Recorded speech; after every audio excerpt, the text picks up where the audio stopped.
Ar krāšņu pašdarbības kolektīvu koncertu un svētku gājienu Līvānos izskanējuši pilsētas svētki. 88. gadskārtas svinību moto uz bezgalības spārniem pacelties. Pasākuma vietās un uz ielas sastapties svētku dalībnieki, apmeklētāji un ciemiņi Līvānu pilsētai vēlēja turpināt attīstīties, savukārt līvāniešus rosināja būt aktīvākiem.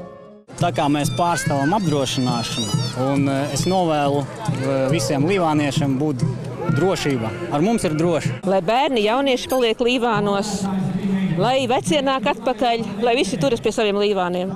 Būt dzīvespriecīgākiem, baudīt katru mirkli, kas šeit notiek. Arvien vairāk braukt šeit pilsētas svētkos.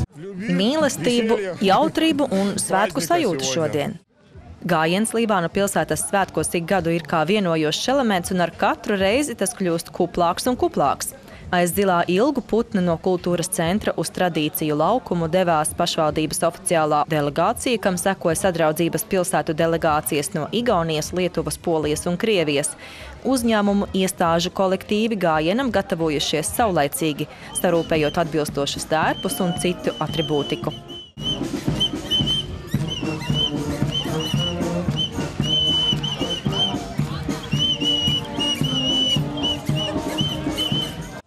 Dziedātāji un dejotāji bija tērpušies novadam raksturīgajos tautas tērpos. Teātra ļaudis iejutās dažādu pasaku varoņu lomā.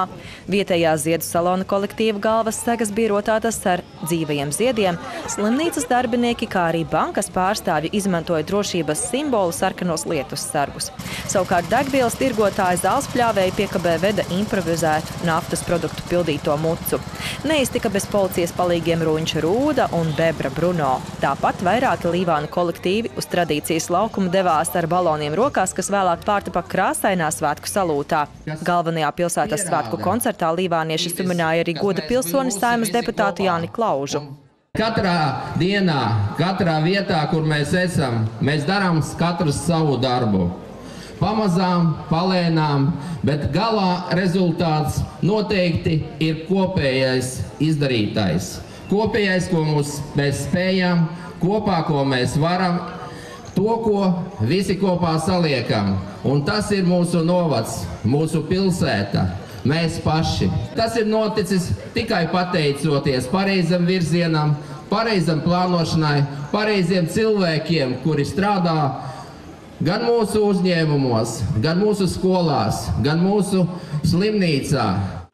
Līvānu pilsētas 88. gadskārta sakrit ar novada 15. gada dienu. Novada domes priekšsādātājs Andris Vaivats uzrunā vērs uzmanību, ka tieši apvienošanās esot bijis liels spēks kopējai izaugsmei pēdējos gados.